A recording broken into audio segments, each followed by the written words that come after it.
Are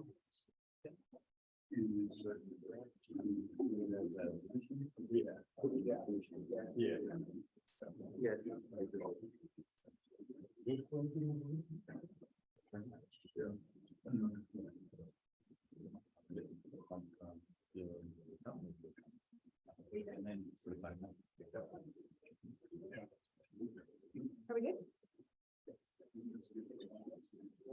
Good. Hello, everybody. Bonjour.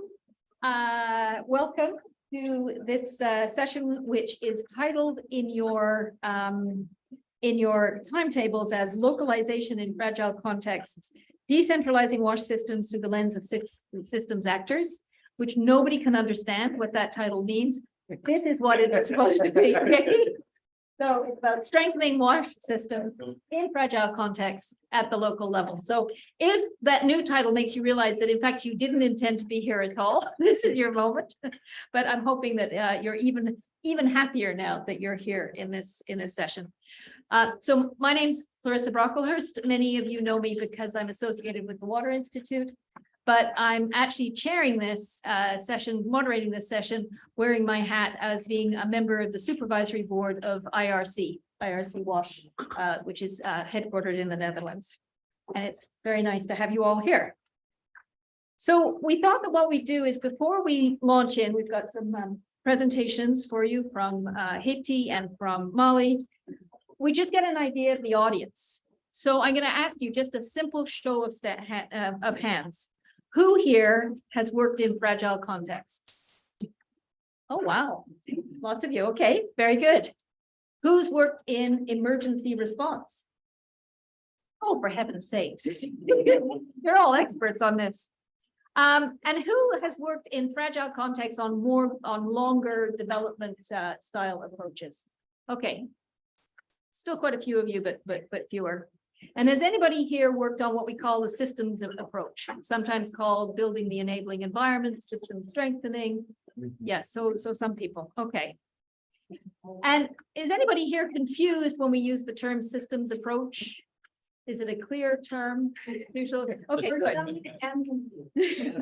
Thanks for your honesty. So I hope that we'll get a little bit of explanation of what is meant by a systems approach. Basically, it means focusing on strengthening institutions, creating the right policy, governance, regulatory environment for progress to be made. And we're going to be hearing a bit from Lucien, who I'm going to call on in a minute, about the nature of fragility and how fragility is defined. So we'll be able to clarify that. I'm going to ask Lucien to come up now and make a presentation. He's been a WASH advisor in Haiti for Helveticus since 2017, and he's going to set the scene and talk a little bit about fragile contexts with a focus on Haiti. So thank you very much. Thank you very much for the introduction. I see we have a quite knowledgeable or experienced audience here, but nonetheless, just to make sure we speak about the same things, I'm going to try to just set the scene by speaking about what is fragility, what is system strengthening, and how does that combine when you do both together. So system strengthening in a fragile context. There are, of course, many different definitions of system strengthening, and one you probably know is the work which OECD is doing on fragile states. And the OECD is characterizing fragility as the combination of risk and insufficient coping capacity of the state, the system, and or the communities to manage, absorb, or mitigate those risks. So what we can see is that really, when we speak about fragility, it's linked to resilience. It's in this continuum between fragility and resilience. And we see also that it's not necessarily a state, it can also be a community, a situation which is fragile. Fragile is also multidimensionally defined. So OECD is using these dimensions, which are economic, environment, human, political, societal, and also security.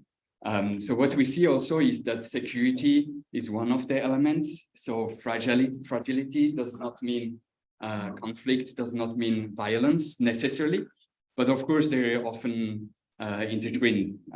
So if all these elements are fragile, there's a bigger likelihood to be also at risk of security problems.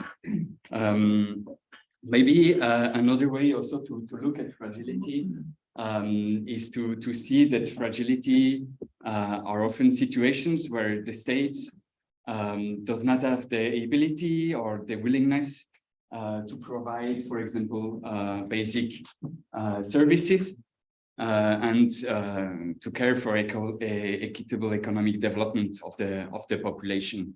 That's one of the key characteristics we often see when we speak about fragile contexts. We often also see a lack of legitimacy in this context. So the kind of constructive interaction between states and citizens is not working, and there might be a lack of legitimacy at different levels of the state. And of course, there is also the maybe other aspects, which is the monopoly of the force. So of course, the state has to care for the control over territory and to protect the population, and that's also sometimes one of the elements which is missing. So that these three pillars are interesting to look at as we move on, as especially we work in the water sector, which is clearly in this basic service provision. When we go to system strengthening, again, there's a whole we saw maybe a lot of people working on that, maybe the clarity less there of what is actually meant by that. So a common points of system strengthening approaches is that they look at factors which, for example, in the IRC work are linked to the building blocks, which you see here. They're small, but probably you know them, and we're going to go deeper in that afterwards. And there are actors who are in charge of carrying, of executing these factors, right? So the idea of system strengthening is to work on the actors, on their capacity to be able to execute these functions, and also to work on their interrelation. Of course, the hypothesis is that if we strengthen these actors in the system, we strengthen the system, and the strengthened system will be able to provide sustainable and resilient WASH services for everyone. So here, that's another example of system strengthening. That's the one we use at Helvetas in Haiti.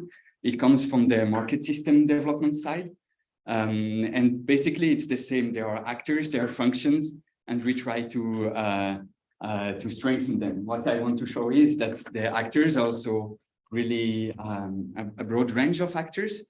There's, of course, state actors, be it the national or the regional, local states, but there's also the private sector, which is a key player in the WASH system. There is civil society, there is academia, and all these actors really are part of this system. And usually one common point of system strengthening is also that we as international NGOs or international actors, we see ourselves as outside of the system boundary.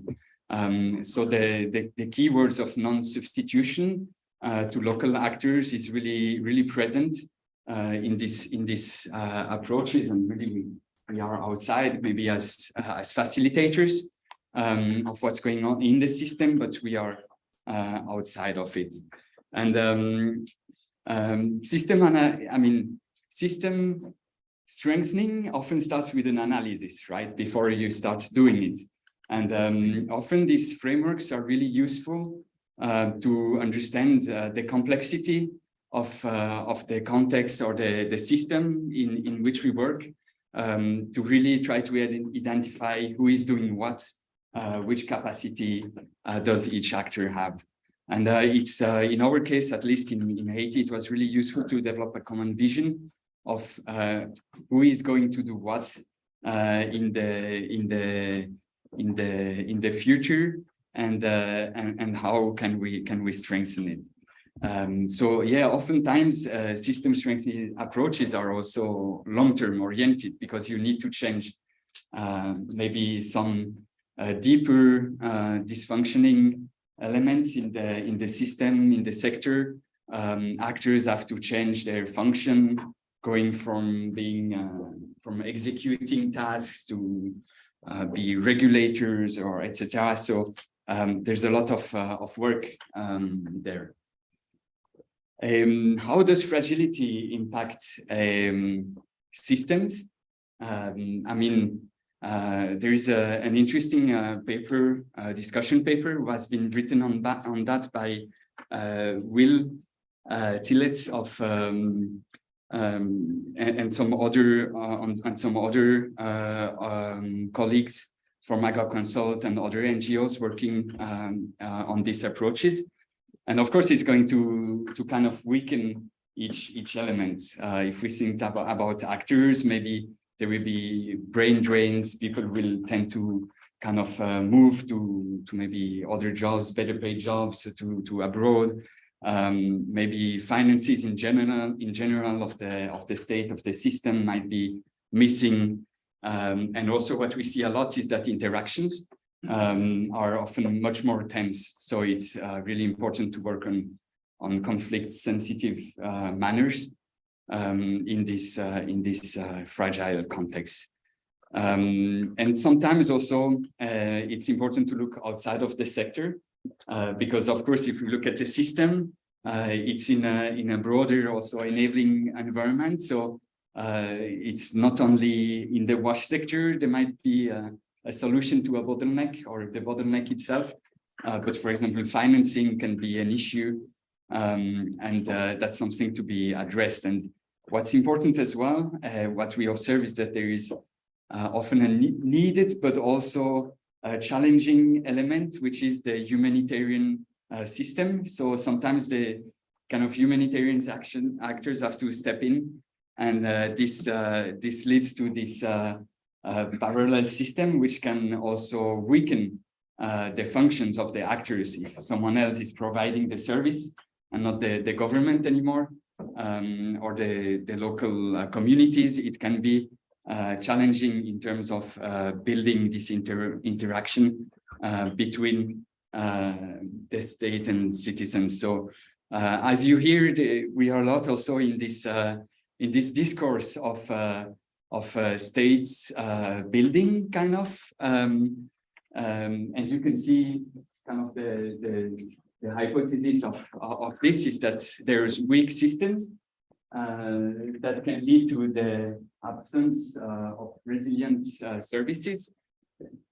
And this in turn lead to this weak social contract. So the government cannot provide an essential basic service, and this can lead to fragility. And it's kind of a downward loop, possibly, or at least if you look the theories of change of many WASH system strengthening projects, it's kind of in this area. And so the idea, of course, is to strengthen the system, to have strong, resilient service delivery, and ultimately also to have stronger municipalities, stronger governments who can gain legitimacy in providing these services, and maybe also looking for peace and stability. So we are very much in this triple nexus between humanitarian development and peace and state building. So yeah, that's kind of the three elements. So fragility, system strengthening, and both together. And we will go to some other examples, which maybe can also help to gain clarity. Okay. Thank you very much, Christian. That sets a nice context for us. We're now going to hear some experiences from the field. Unfortunately, Apu from IRC Mali wasn't able to join us, but she sent us a video. We're going to watch the video. We're also going to have a presentation about Haiti. I'm going to ask you all to keep your questions, just keep writing down those questions. And then after we've had the presentations, we're going to have everybody who's made a presentation plus some other panel members come up, and you'll be able to pose your questions then. Okay. What do I click in order to? Yes, we hope.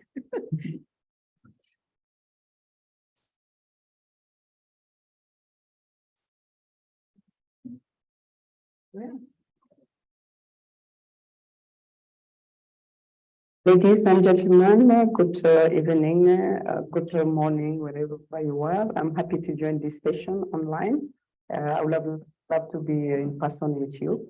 That's hopefully that I can share from my presentation with you online.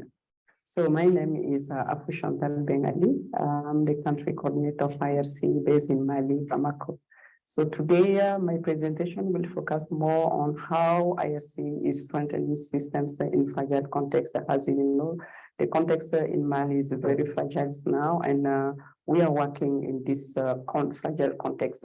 And we are mostly working on water and sanitation in healthcare facilities. So my presentation will be focused on how we are doing that one, and what are some of the results that we've been able to achieve through this work in country. So first, the aim of the project on which we've been working is a project that we wanted to demonstrate a bit on the wash fit approach at a local level. So we wanted to implement the wash fit approach that most of you know, which is a tool that was developed by UNICEF and WHO. That will enhance the wash in healthcare facilities. And we are doing this one in the second regions of Mali. And currently, I must say that this second regions of Mali is currently have many spots of radical groups in terms of security. And this makes our work a bit difficult because we work with rural maternities.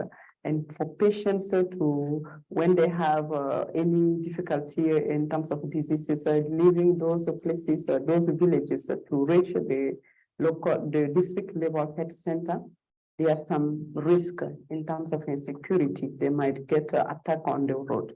So we put in place a strategy how we are helping those health centers to improve their wash services. This is what I'm going to share with you through this presentation. So the intervention areas, we are in 3 districts. So we are doing this one in 3 districts in the second regions of Mali that I've already mentioned. And in this one also we are working in 6 rural maternities across those 3 districts that you can see on the screen. And why do we decide to have this kind of project as IRC in the country in the fragile context? As you know that currently with the insecurity and wash services as healthcare facilities are very vulnerable. And we thought through this project that it was important not only for helping the population in those health maternities, but it was important in terms of capacity building all health workers across this. And one of the things that we've noticed is that the security level in terms of transportation, even from those patients coming to health districts is at risk. And another thing is also the low revenue level of those communities at rural level. So those are some of the things we wanted to, that has really make us putting in place this project, and also to implement this wash fit approach. And by doing that one, I will insist more on the approach that we use, because working in a very fragile context, you need really to build the capacity of a community to own the project. So that our work will be more on monitoring and also convening some of the workshop at the district level, not going straight in the community because of this insecurity. So the first things that we did is the selection of the healthcare facilities that I've mentioned. Those are 6. Then we also had this putting in place the WASH fit team. The WASH fit team are composed of village volunteers, and it has a president, it has a vice president, a whole team that is in place. And the role of the team is to evaluate and assess the healthcare facility and to see what are the need in terms of WASH infrastructure and what are the gaps. And later on, this team also will sit down and analyze the assessment and prioritize what are the past priorities that we should take and to improve the health systems in the healthcare facility. And later on, once we prioritize, there's a development of a WASH fit plan, which is implemented by the community themselves.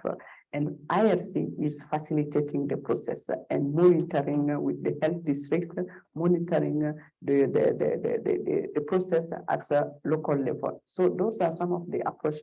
But one thing I want really to emphasize on the approach is really how we make the community to own the project. Because based on the insecurity, most of our workshops, so we convene them in the district. So the community were the one to mobilize all the stakeholders with whom we are working at community level to bring them at district level to receive the trainings and capacity building that we want to give to them. Some of the results, briefly. So some of the results for those 6 health centers when we've implemented this project, we are now at a coverage of 60% in terms of water and sanitation and hygiene. In those 6, when we starting this project, we were around 16% when we did the baseline assessment. So that means that we still lack 40% to have a full coverage of those 6 health centers at those 3 districts. Some of the other results I will want also to mention is that the capacity building we've been able to provide. And this capacity building was focused on healthcare workers. It was also focused on the cleaners in the healthcare facilities, especially those are volunteers. So they receive trainings on prevention and controls of infection. They receive trainings also on the water and sanitation basics.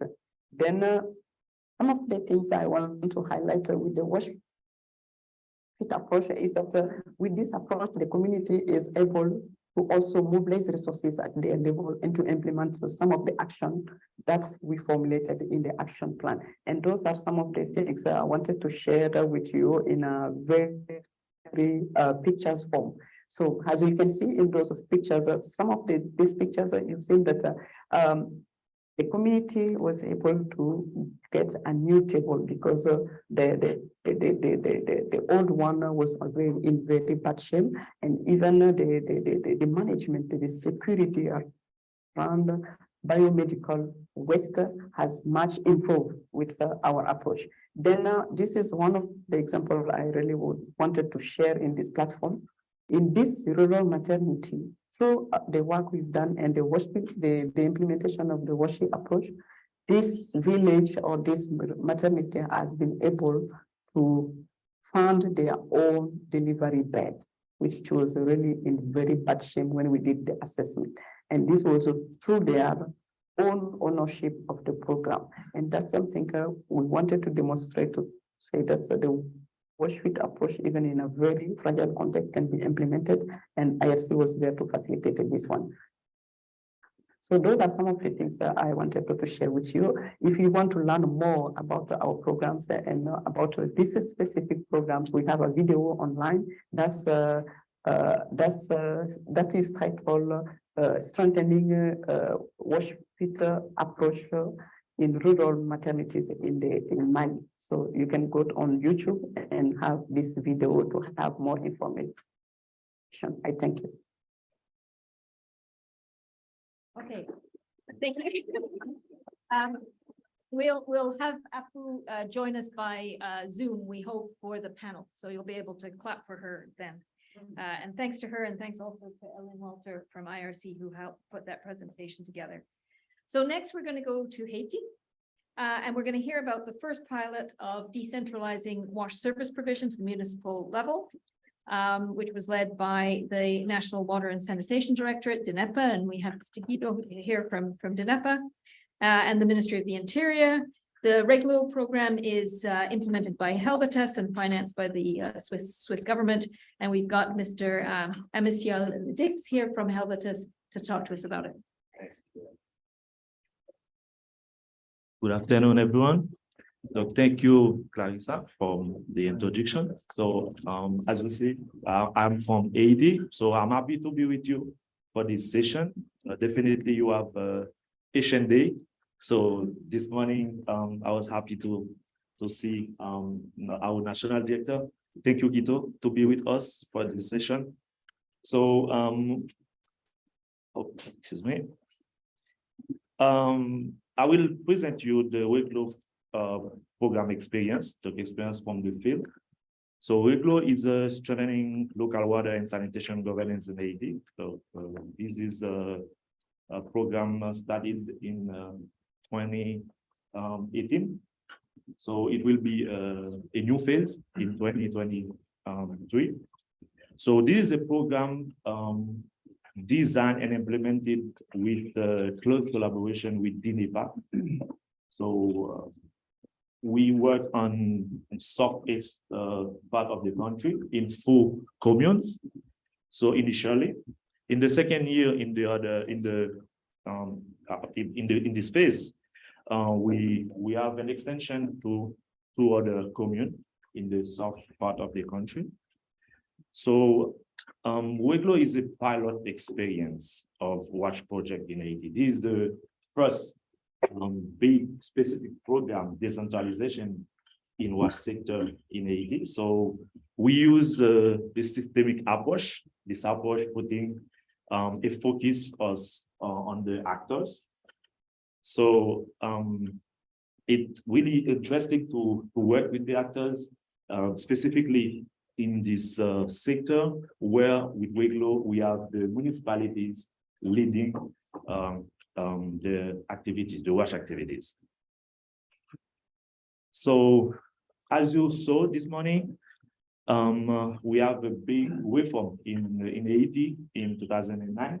So this reform created DINEPA. So the most important thing of this reform is to have a transfer of the contracting authority of WASH services to the municipalities. So this kind of a big challenge, especially as you see in Haiti, we have a fragile context. So we discussed this morning. So after more than 10 years of this reform, we can see we have a lot of things, a lot of efforts from DINEPA, as you see.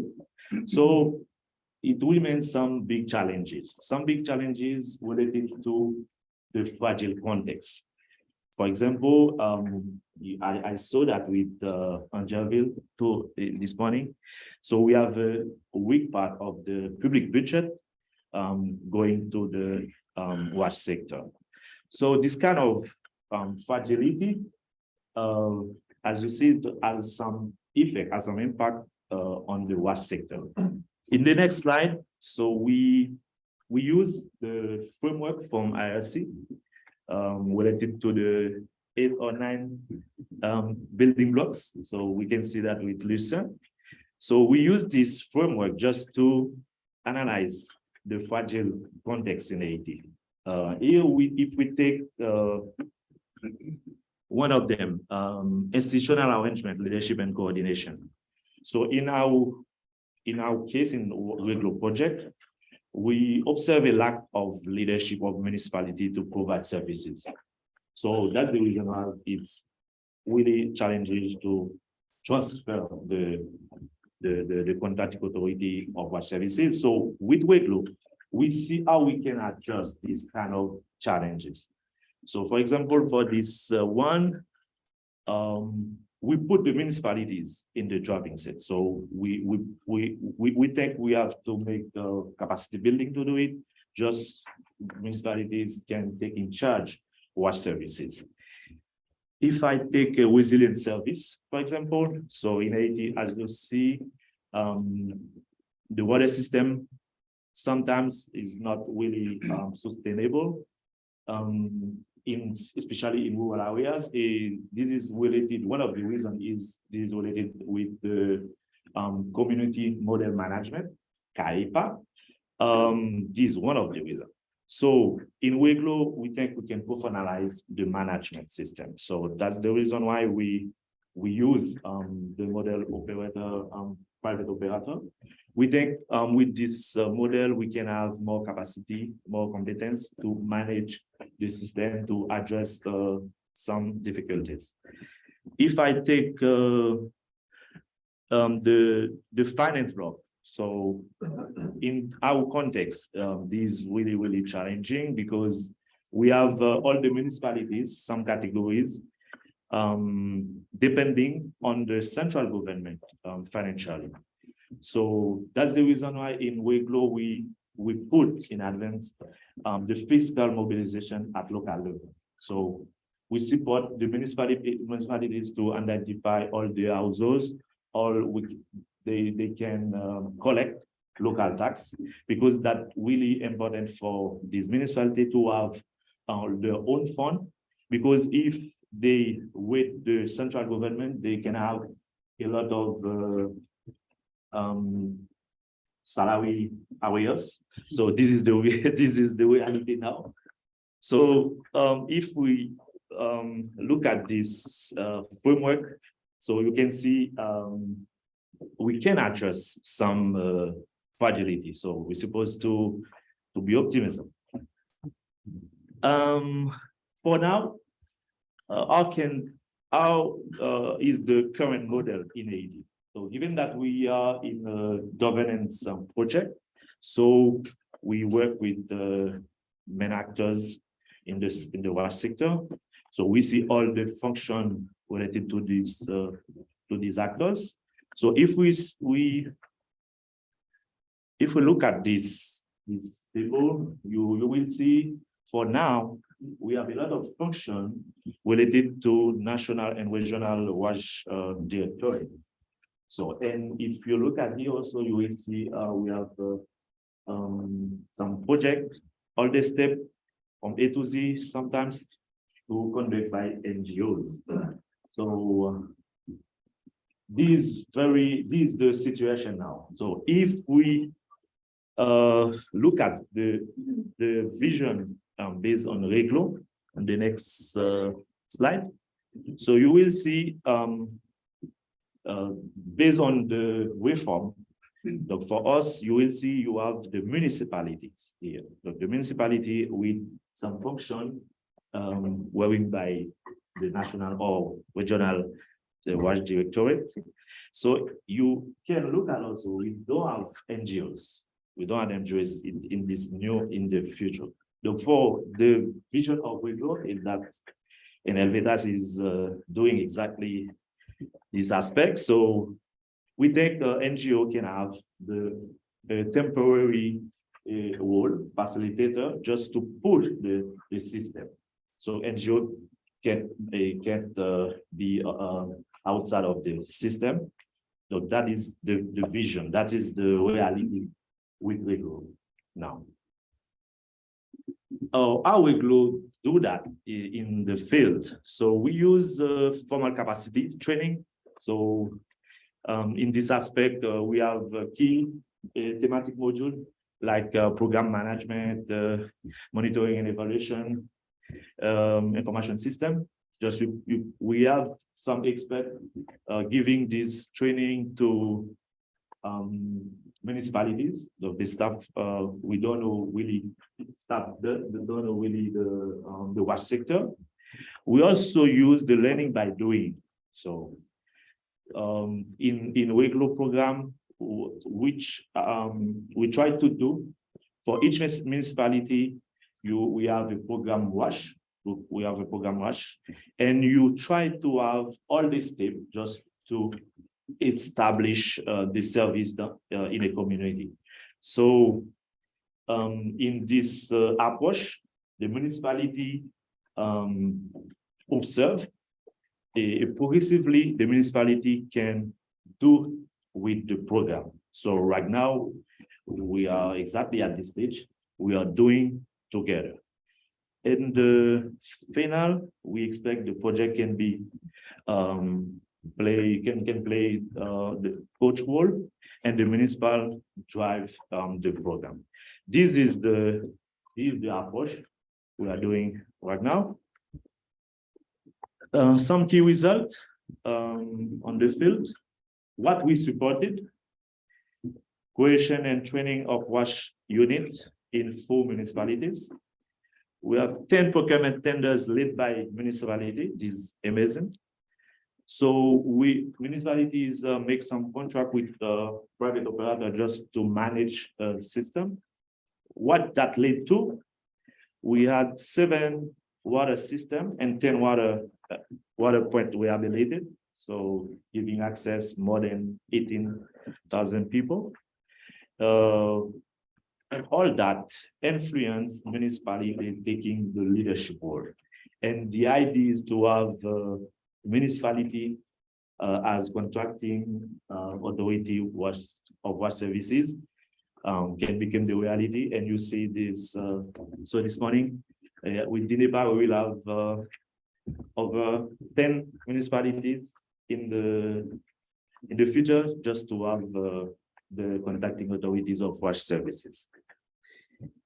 What we learned with this approach, WASH project management by the municipalities needs a learning period. So this is a big change in this WASH sector. So we're supposed to go slow with this actor, just they can better understand the new world. The transfer of WASH services to the municipalities help them to show the authorities. This and kind of valorization of the presence of the municipality in the community. Capacity building of the municipality to take in charge WASH services facilitate the rapid activation when natural shock happen.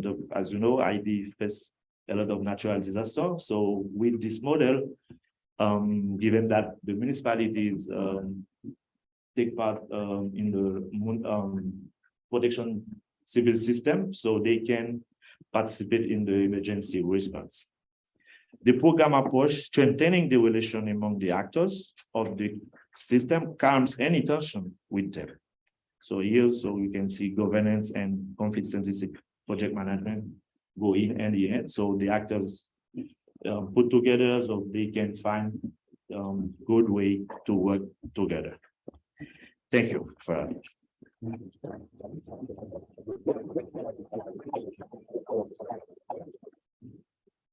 Thank you very much. That was terrific. What we're going to do now is briefly, before we go to the panel, we're going to hear about Reglo, just described to us, from one of the program's key stakeholders. This is a video. It's a very short video recorded by Marie-Yolène Philippot, the mayor of La Vallée, which is a rural municipality of about 40,000 people in the south of Haiti. And through Reglo, her municipality established a WASH technical unit, kind of unit that you were just speaking about, and is taking over as a contracting authority for WASH service provision. And the video is in French, but with subtitles, so I hope everybody can see it. Do you know what I think here? Yeah, here we go. Bonsoir tout le monde. Donc, ça me fait grand plaisir d'être avec vous cet après-midi, de présenter la commune de la Vallée et parler un peu du défi de l'eau sur la commune et où est-ce qu'on était, où est-ce qu'on est et les perspectives qu'on a pour ce secteur-là, le secteur de l'eau et de l'assainissement. Pour commencer, on a eu le renforcement des cadres de la mairie. N'oubliez pas le programme Reglossé, renforcement de la gouvernance locale, de l'eau et de l'assainissement. Donc, on a commencé avec le renforcement des cadres de la mairie, le renforcement aussi des maires et le renforcement aussi des CASEC, des autorités locales, parce que c'est un programme qui allait impliquer toute la communauté. qui allait impliquer les OSC, les autorités locales, tous les groupes organisés de la société civile. L'ancien système qu'on avait eu sur la commune est financé par le plan de parrainage qui n'a pas même duré 5 ans. Donc, c'est surtout le mauvais travail été fait, c'est parce qu'il n'y avait pas vraiment l'implication des autorités locales, j'avais évoqué ça, il n'y avait pas la participation de la communauté. Et donc, c'est un problème, ça a permis que la construction n'a pas pu durer. Mais avec notre implication, suivant le programme Réglo même, qui est le renforcement de la gouvernance locale, donc qui nous renforce, qui nous implique, et toute la communauté est impliquée. Donc, ça, c'est ces travaux-là que je viens de citer, c'est des travaux qui se font avec la communauté. Il y a la loi 4 de la DINEPA aussi, la loi de mai 2009, qui fait mention pour les municipalités d'être alors dans le temps de devenir des maîtres d'ouvrage. Donc, avec le projet Réglo qui travaille avec nous, et ça nous apporte les ABC de la maîtrise d'ouvrage. Donc, c'est ce travail-là que fait Réglo avec nous et les municipalités, avec la communauté aussi. Donc, arriver à maturité, donc on pourra faire un projet, d'exécuter un projet et de grande envergure sur la commune, sur la question de l'eau et de l'assainissement. Et puis, ça nous donne déjà un autre atout pour les autres projets qu'on aura. C'est pas seulement pour l'eau et potable et de l'assainissement. Il y a autre chose encore, il y a une unité EPA. C'est l'unité eau potable et assainissement qui est créée. Il n'y avait pas ça dans le temps, qui est créée et avec le programme Réglo. Tous les travaux qui se font dans le programme se font avec l'implication, la participation de l'unité EPA. Et c'est même l'unité EPA qui s'en charge de l'exécution avec la firme, avec Elvitas, et qui nous donne l'appui technique, avec la DINEPA qui donne l'appui technique, mais l'unité EPA, il est le centre, il est le point central même des travaux qui se font au niveau de la commune.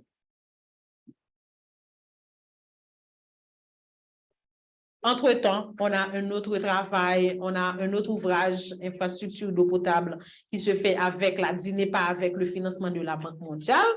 Donc, la DINEPA a jugé très, très important d'impliquer la mairie, tout ce qui se fait avec le projet, ce grand projet-là, qui n'est pas de LVTAS, qui n'est pas du programme Réglo, mais le programme Réglo, parce que le programme Réglo, on travaille avec la DINEPA, on travaille avec l'OREPACID, donc ça a permis, et ce projet-là, l'autre projet qu'on a, donc ça leur a permis d'intégrer la mairie dans ces travaux, de consulter la mairie au jour le jour. Donc, la mairie participe normalement et dans l'exécution de ces travaux-là, d'où l'importance pour voir qu'on avance vers la maîtrise d'ouvrage. Arrivé un moment, il y aura la DINEPA sera toujours le régulateur, mais pour la maîtrise d'ouvrage, on passera par les municipalités. Les attentes étaient grandes et oui, elles étaient grandes au début de la phase 0. Je voyais qu'il y avait une certaine lenteur. On se plaignait. Donc, l'équipe de la mairie, on se plaignait. Les autres mairies aussi, quand on parlait, on dit, mais ça fait longtemps que LVTAS est sur la commune et on avance, il y a des formations, 1 an est passé, rien n'est fait, mais quand même, et ça va passer, rien n'est fait. Mais de nos jours, maintenant, je comprends pourquoi on n'était pas allé aussi rapide. Donc, il fallait mettre du temps vraiment. Il fallait impliquer, il fallait informer la communauté pour la réussite du projet. Donc l'attente est comblée. Et au début, j'étais un peu essoufflée pour voir et faire des ouvrages, des projets, des structures sur tout le territoire.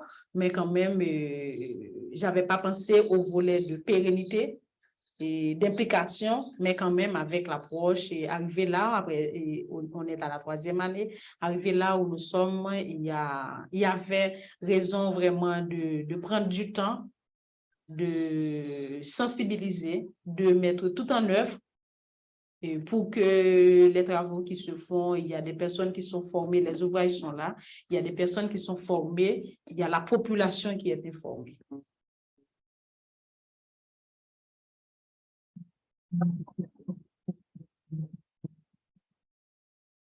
Great, thank you. That was very inspiring.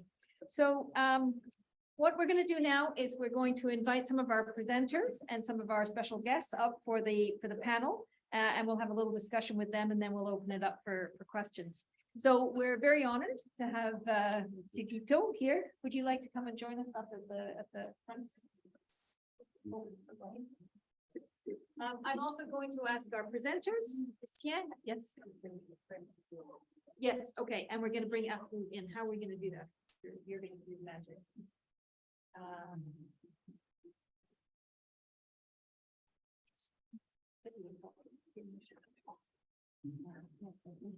Maybe if someone from the Friday can put some spotlight for.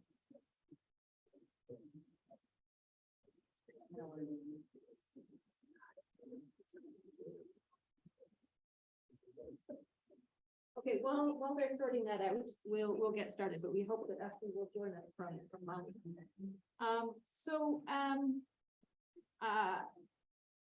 We're very glad to have Monsieur Guiteau Edouard from DINEPA. Many of you will have heard him speak earlier today at the plenary panel, and I was hoping that he wouldn't mind if I started with a question for him. Can you talk to us a bit about the impact of the REGLO program for decentralizing WASH service provision to the level of municipalities? What has worked in your opinion and what hasn't? And then in particular, what you see as the changing role from DINEPA as we go into a more decentralized system of WASH service provision. Merci beaucoup pour la question. Il faut dire que depuis mon arrivée en 2017 à la DINEPA comme directeur général, le directeur général, c'est comme une sorte de vice-ministre qui est nommé par le président de la République par arrêté présidentiel. Donc, j'ai participé activement à la mise en place du programme REGLO. Je ne sais pas si tu veux répondre. So I try my best to translate. So thanks a lot for the question. And he mentions that since that he arrived in DINEPA in 2017, that the DG Director General is nominated by presidential decree. And in this function, he really was able to assist in putting in place the program. Le programme REGLO est un programme phare pour nous parce que au regard de la loi de 2009 portant création de la DINEPA est appelée à transférer la gestion des infrastructures construites aux municipalités. So it is really important for DINEPA because, as is mentioned in the sector reform law of 2009, the DINEPA is called upon to transfer the overall management of works towards the municipalities. Contrairement à certaines approches traditionnelles, mais le programme REGLO financé par la coopération suisse de l'ambassade de Suisse et géré par Helvetas met autour d'une table tous les acteurs concernés par la chaîne du secteur de l'eau potable et de l'assainissement. So in contrary to other more traditional approaches, the REGLO program, which is financed by the Swiss Development and Cooperation Agency and implemented by Helvetas, puts all the actors of the water and sanitation together system together at the table. Donc, la décentralisation, on ne peut pas la faire en construisant seulement des infrastructures, sans le transfert des connaissances et du savoir. C'est ce que fait le programme Réglo aux côtés de ces 4 municipalités. So decentralization cannot be done just by constructing infrastructure, but it has to go with capacity transfer, capacity building at the local level, and that's what the program is doing. Donc, cette madame-là est la meilleure des 4 maires. So you just saw the best mayor of all the 4 of the pilot municipalities. Elle l'a bien dit. Elle était au début hésitante, vraiment impatiente, mais finalement, c'est elle qui dit qu'elle a vu les résultats. So she said, as she said in the video, in the beginning she was a bit hesitant, impatient, but she really saw the result of this approach. Il y a des faiblesses, lenteur administrative, instabilité quand même de l'emploi au niveau, en fait, à l'intérieur des municipalités, mais ce sont des problèmes à combler. J'ai été voir les différents ministres de l'Intérieur pendant le programme Réglo. J'ai mis l'accent auprès du ministre de l'Intérieur sur la nécessité de garantir même l'emploi à l'intérieur des 4 municipalités. Merci. So there are of course weaknesses which are there, some administrative burdens which make the processes slower, and also a challenge is the insecurity of the employment within the municipalities with a lot of changes, and so the Director General visited the different ministers of the Ministry of Interior and collectivité territoriale to insist on the importance to guarantee this employment within the municipalities. Good translation.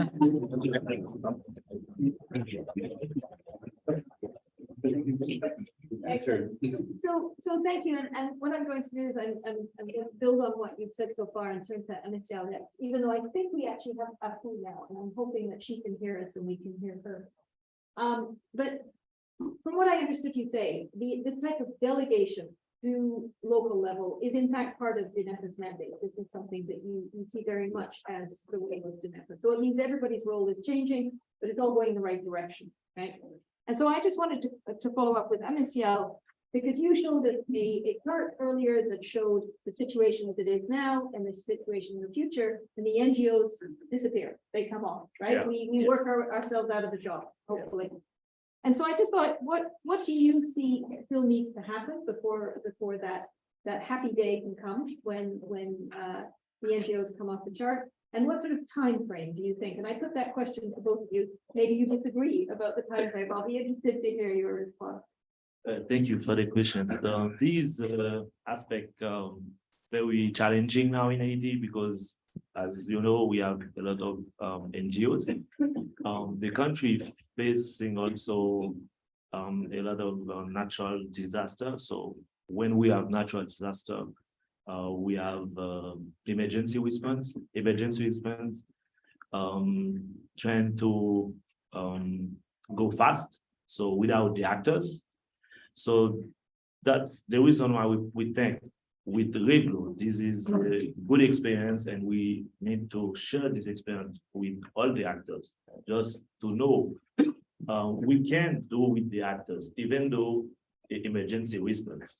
So as you see in our learning, we see with the municipalities, when we have a shock, we can use the municipalities just to involve in the response.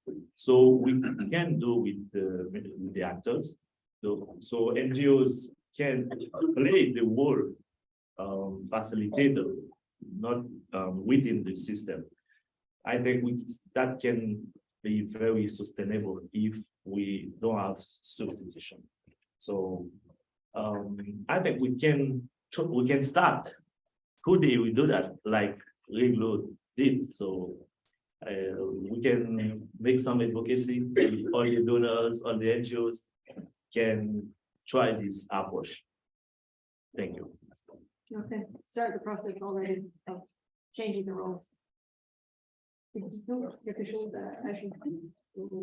Bon, c'est remercier encore une fois l'Université de la Caroline du Nord de nous avoir fait l'honneur de présenter Haïti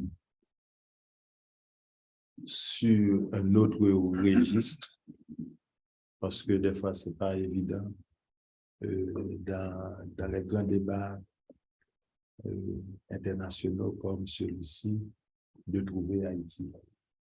Et je demande à l'université de continuer à regarder Haïti avec un autre œil. Et nous sommes là quand même pour vous ouvrir les yeux sur une autre facette du pays. Haïti est naturellement belle, mais il faut une autre forme de gouvernance éclairée, moins corrompue. En fait, on en a besoin. Merci.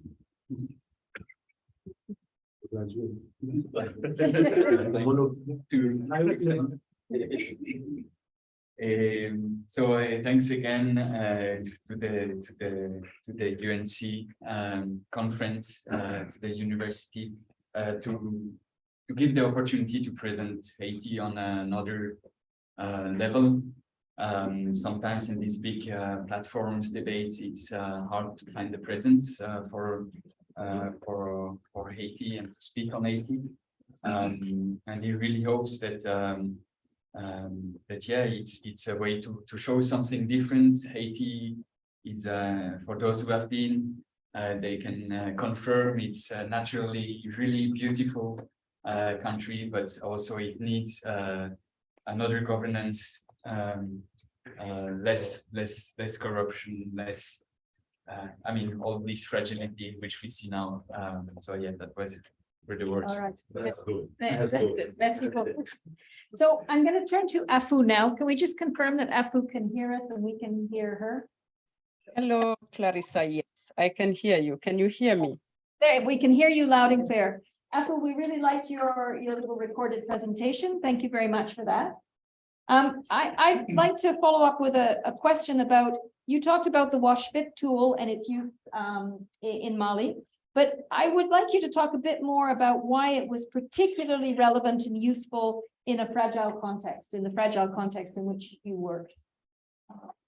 Okay, so thank you, Clarissa, and good evening, good morning to everyone. And I'm very pleased to join you online for this session. So I apologize in case the internet connection is breaking down because I'm up country in Ghana. So that's my apologies for that. So coming to your question, Clarissa, why, what makes the WASH Fit approach applicable in fragile contexts?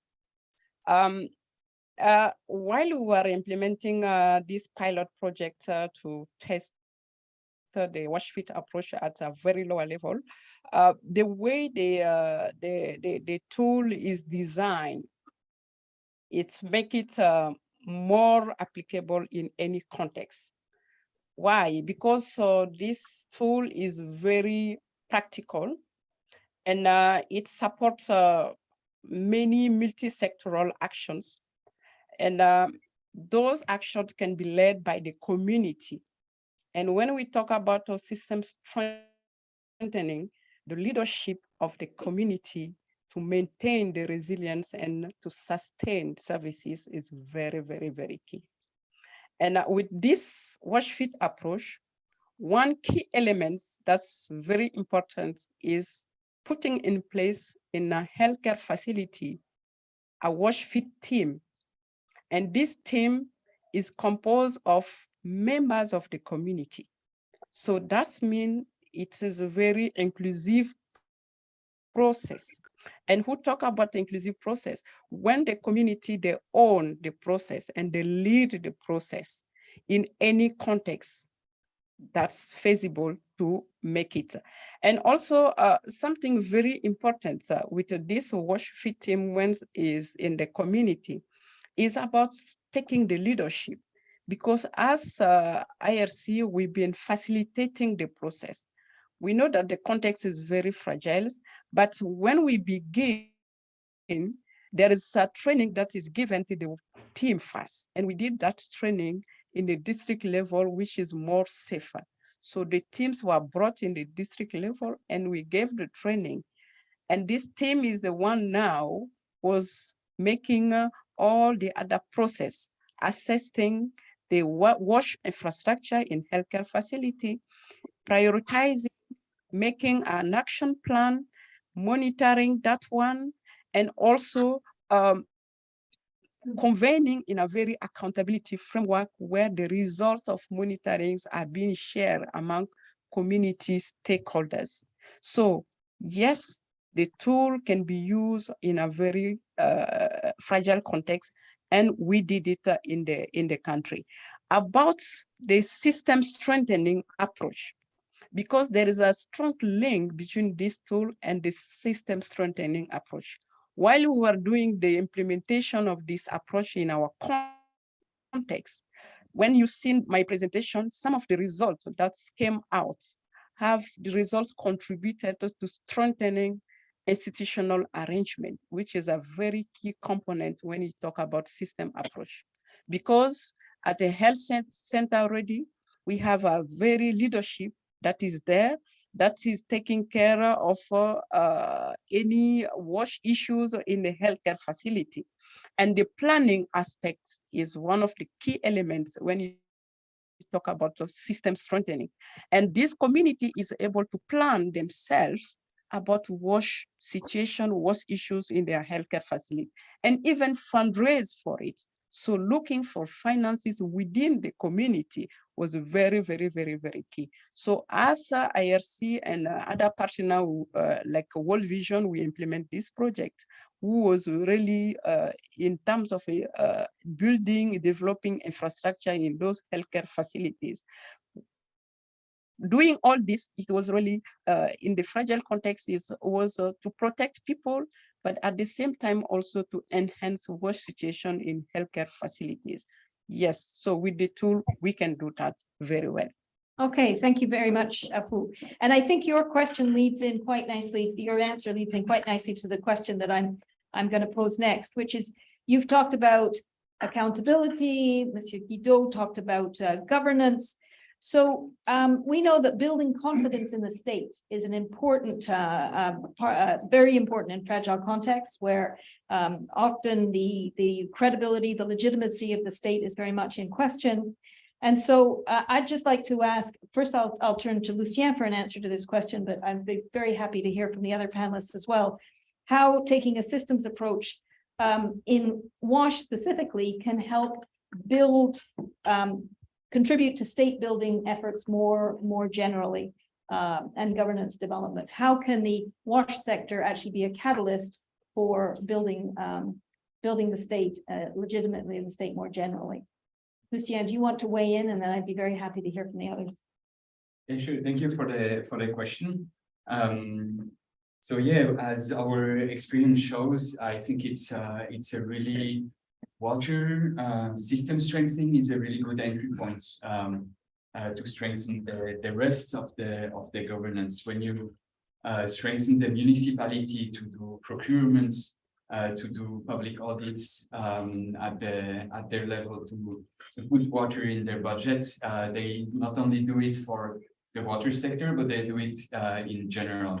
So it's a good, really good entry point for strengthening governance in general. And as we mentioned it before as well, as it's a key service, a key responsibility of the state and the municipalities, or in our case in Haiti, the section communale, which are underneath, are often the face of the governments in this region. So it really gives this trust that indeed the elected people are trying their best to provide these services. So yeah, I would say it's a good way forward. Right, okay. Afku, do you have anything you want to add to that? About state Yes, building in general, and then I'll ask some of the other panelists. yes. What I will say at this point, Clarissa, is that the system strengthening approach has a lot to do with the good governance on WASH in general in any given districts, because the different elements that is in these systems. When I'm talking about the elements, I'll talk about the institution, the strengthening of the institution. Like from our case, when we were doing this one of the first things that we did was really to evaluate a bit the institutional framework in the districts where we are working. And by evaluating that one, we've seen the gaps in terms of institutional strengthening. There were not there any municipality water and sanitation service in the districts. So we facilitate that process for the mayor and his office to issue a decree that creates this municipality water and sanitation services. And this is part of the institution strengthening at this specific level. And one of the things also that's give with this system strengthening is the financial mobilization, the local resource mobilization. And with the system strengthening approach, you find that the process is in a way that the local authorities receive capacity building and skills to mobilize own resources within the community to sustain the services. So it contributes a lot in terms of enhancing the governance at the district level at any community if we apply all the elements of the system approach in this specific area. Yeah. Okay, thanks very much. Do any of our panelists want to weigh on this question? And I'm going to turn around, I'm warning you all, I'm going to turn around and ask the same question of some of you. So start thinking if you have examples where this is. Oui, et bon, par rapport à la gouvernance, je voulais mettre l'accent sur la nécessité quand même de renforcer le marketing communicationnel, c'est-à-dire sensibiliser la population et les bénéficiaires, mais aussi les autorités. Et nous autres, à la DINEPA, nous avons eu l'expérience d'exécution de projets au niveau de certaines municipalités où même les maires demandent de l'argent. Les maires réclament 10% du montant du projet.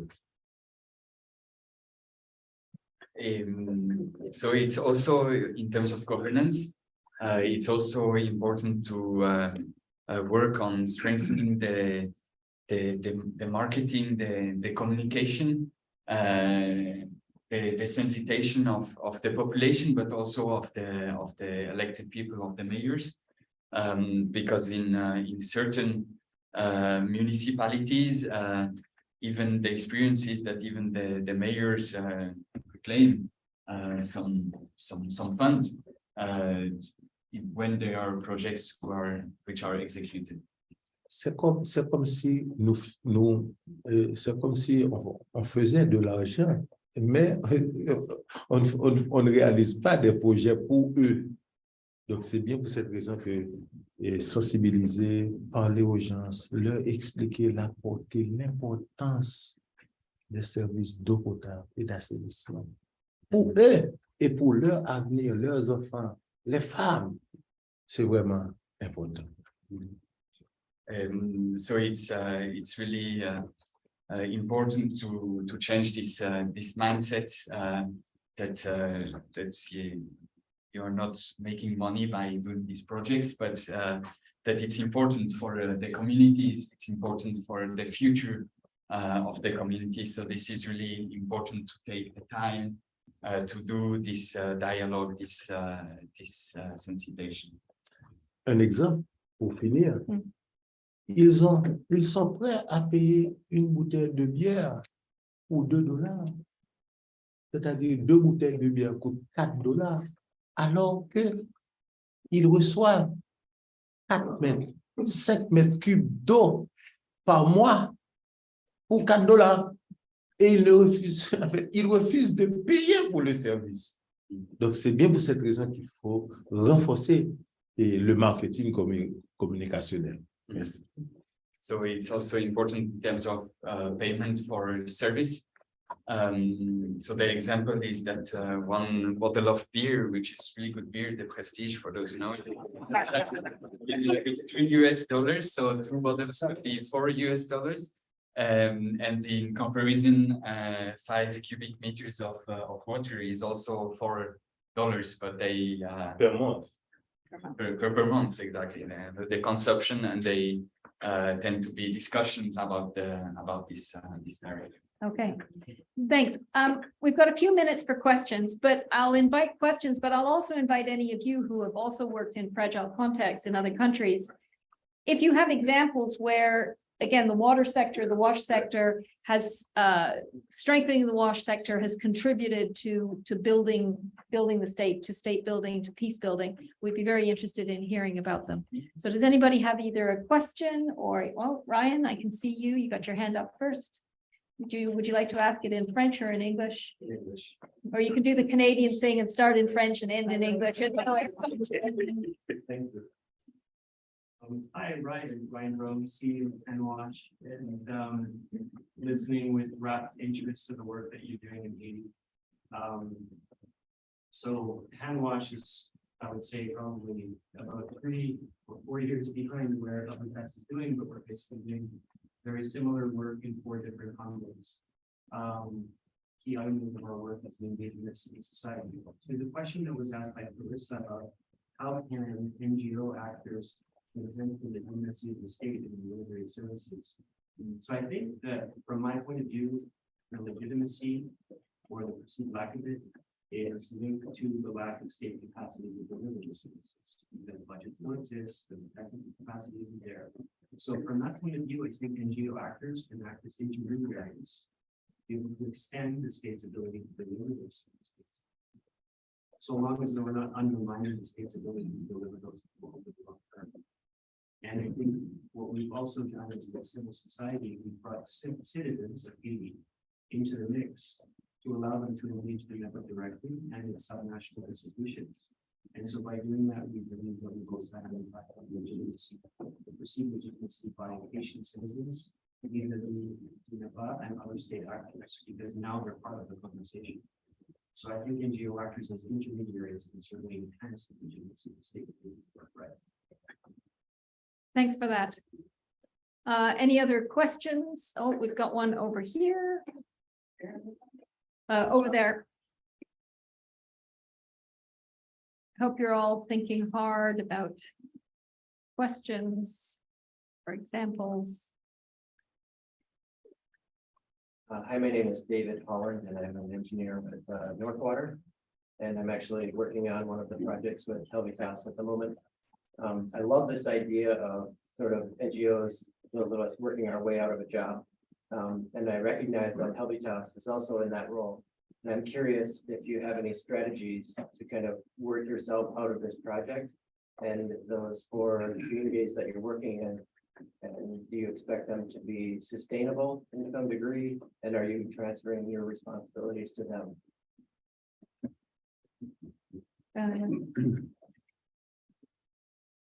Would you want to answer that? Oh, yeah, yes, I was waiting for the microphone to come. So yeah, thank you, Dave, for the question.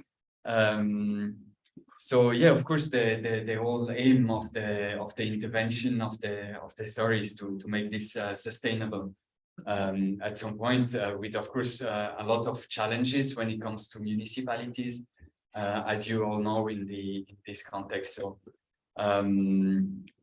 we have the chance to have a long-term oriented project, which gives us the time to hope for these changes to happen. So in terms of function taking, which we measure at the project through auto-evaluations of the municipality, we really see that these municipalities become able to lead certain parts of the process to build new infrastructures and put in place the management models. Then, of course, there are other kind of external challenges which are there. It has been mentioned, the high turnover in municipalities. We try to address that by working with the Ministry of Interior, with the support, of course, with DINEPA. So it's a kind of high-level dialogue which is going on. So what I can say is that we really hope at one point we will have some municipalities where we can say, okay, we can live and it is sustainable, but there will of course always be drawbacks. It's also important to say that we try really to work, and Amichel mentioned it, on the financial sustainability. So either through tax collection or also at some points through the redevance. It can help to kind of keep these WASH units, which are the core of this maîtrise d'ouvrage communal, to keep them running. So I hope this answers the question, and this is really at the municipality level. And then, of course, it's all the same discussion at the network level. So each single network, how we can kind of do the facilitation between the operators, the users associations, to make the governance of the system in terms of water supply system work. Great, thank you very much. I don't see any other, oh, I do, I see a couple more questions. Excellent. Okay, you and then. Thanks. This is Victoria Geese from the CDC. I have a question for both. She's still on the line. Let me just check. Aku, can you hear? No. Oh, no. Yes, I can hear you, Clarissa. Can you hear the question? Just test Can it. you hear me? Not very well. What, can you come up here? Just a second, Aku, we're gonna have the person Okay. come up to the main microphone. Okay. Yes, I don't want to take any chances, rather than having to have you repeat the whole question all over again. All right. Thank you. So I've seen WASHFit be implemented. I mean, I think WASHFit is a great way of having a facility and local led discussions about improvements in healthcare facilities.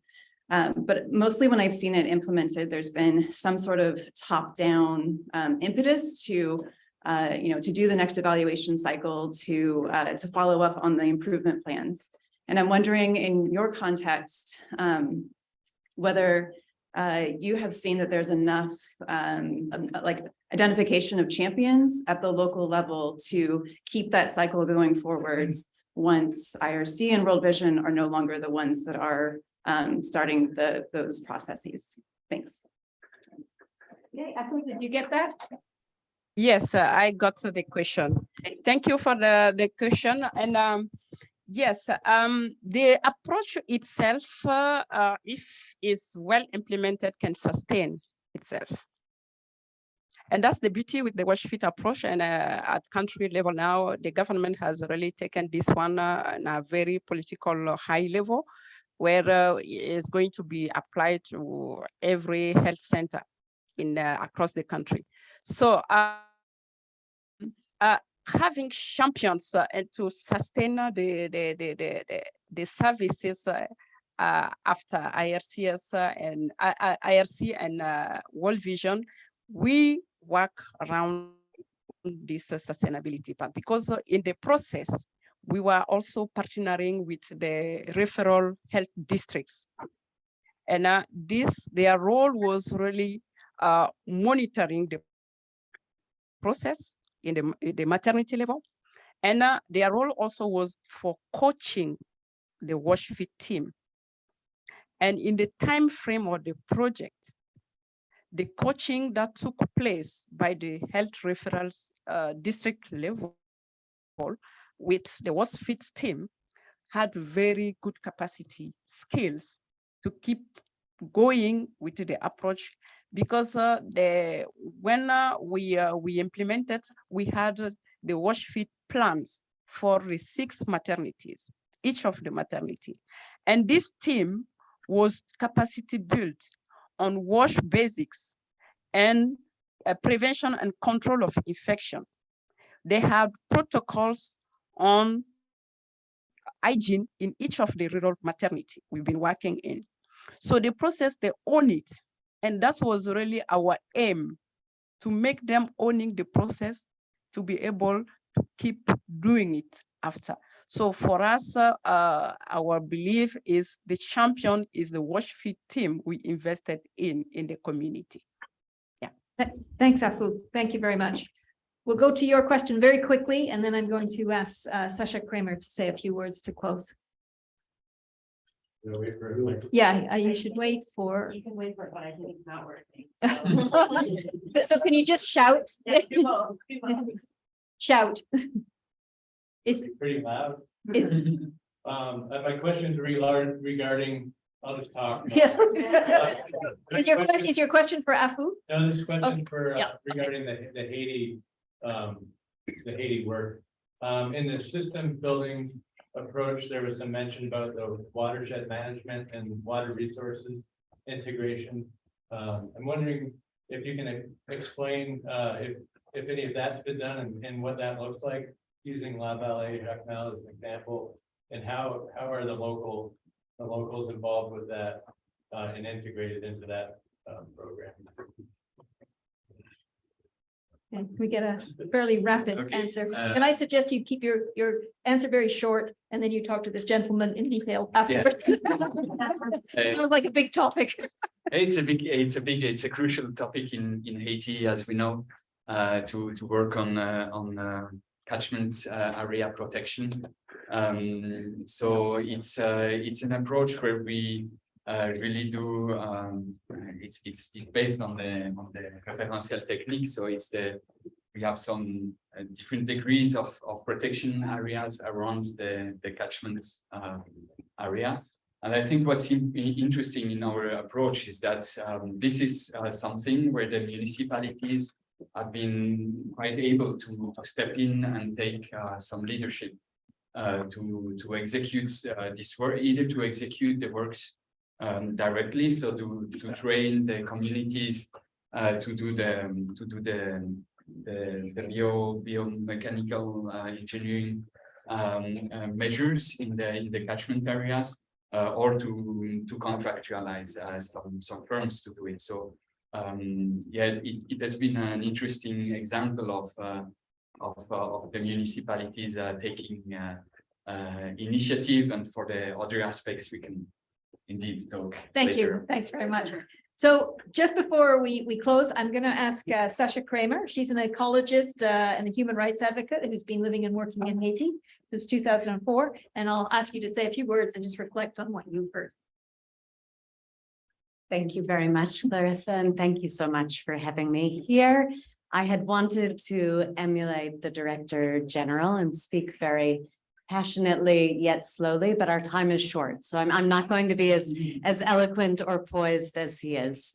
But I do want to say, having worked in Haiti for 17 years, you are constantly balancing the need for very critical, rapid intervention with the understanding that those will never be sustainable without doing this long-term systems work. And I'm sure that many of you in this room have seen very large infrastructure projects happen with very little thought that goes into the long-term operations and maintenance. And that is a process that takes time. And I also feel the impatience of the magistrat of La Vallée, and at the same time, understand that we need to both be addressing critical needs and also working on longer term systems approaches so that large-scale infrastructure projects do succeed. And I think that there are ways to be thoughtful when doing rapid interventions so that you're actually building towards that long-term systems change. And one of those that came up in this discussion is the need for behavior change and really thinking about how can you create demand for a service, and certainly in the case of water and sanitation, and I would say especially sanitation. You know, I feel like when I think of the government, I think of my colleague here, and I think this is the government. But I have to be reminded constantly that there is a much broader government, and there are politicians who are waiting for their citizens to demand services.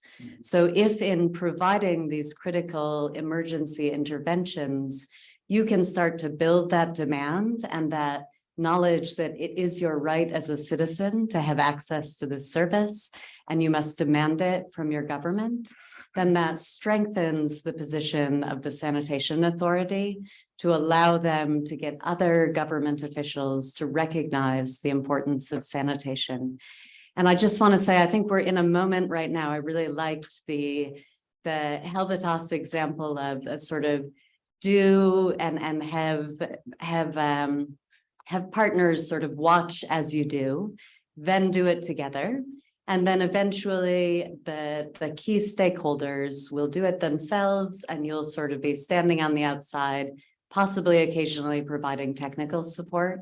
I think we're seeing a real example of that in Haiti right now. And I see he's going to walk out, but Captain Gelting, don't walk out yet.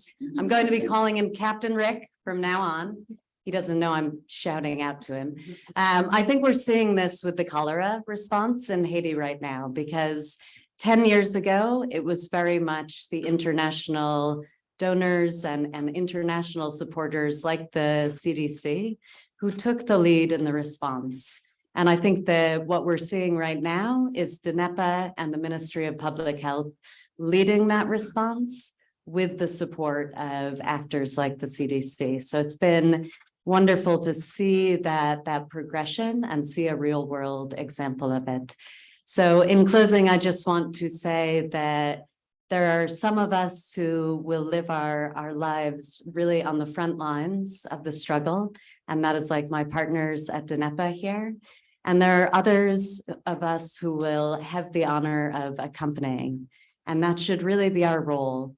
And I think that I've heard a lot in the last year as someone working in Haiti of, things are getting really bad. Have you considered moving to another country, maybe trying it there? And I think the important thing about accompaniment is that it is not you as the accompanier who decides when there is no longer a need for that. That is the accompanied, they make that decision. And I say that, I have paraphrased Dr. Paul Farmer, whose birthday it is today. So I wanted to share that. And I think that this is very much my feeling about my work in Haiti, which is as long as DNEPA continues to do this work, as long as they want partnership, we will be there to partner with them. Thank you.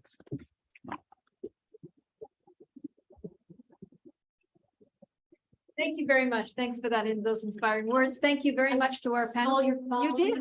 This is the type of person she really is. Thank you very much to Afu for joining us from so far away. It worked. Thank you to the panel, and thank you to all of you for being here today. Bye-bye.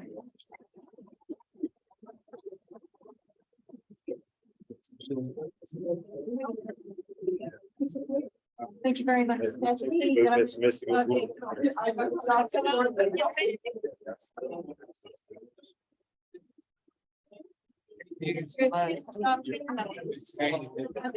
Of course.